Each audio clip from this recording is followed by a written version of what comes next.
FACTS. Facts. Check the facts. Fuel, air, compression, timing, spark.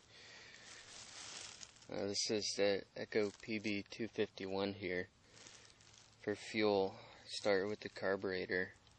Make sure all the diaphragms are good. Make sure it's clean.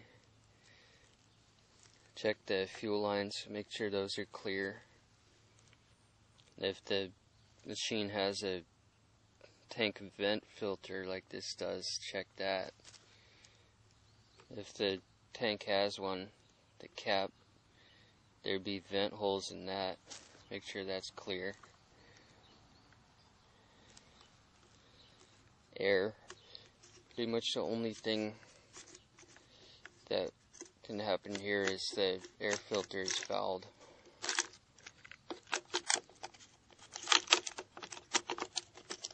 Compression. If you can pull the rope here and the machine wants to come up with it, and compression is good.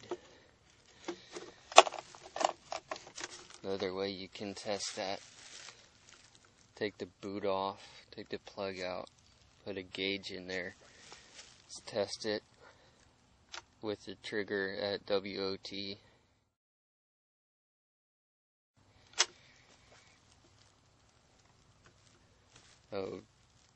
Timing.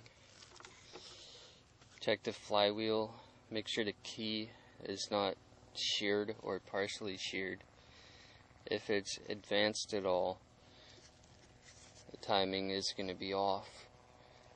You'll either have to replace the keyway or replace the whole flywheel if it's that groove. It's that kind of tongue and groove thing. For spark, you want to check the magneto. Make sure that it's gapped properly between the coil and the flywheel.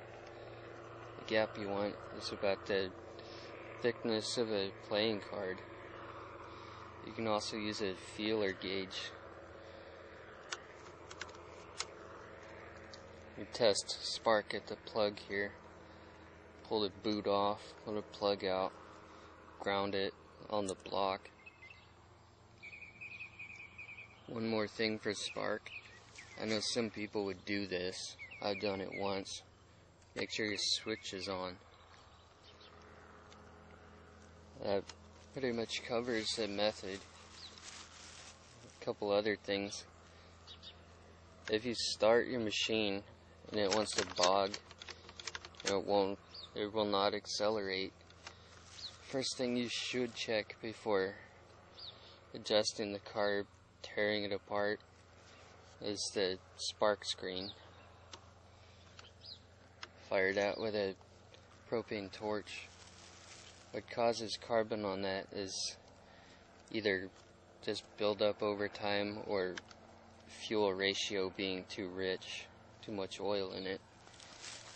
Another thing you might remember from the BG75 series I did, that had a dirty air filter. It's keeping it from accelerating. So it can be small things like that, but not always.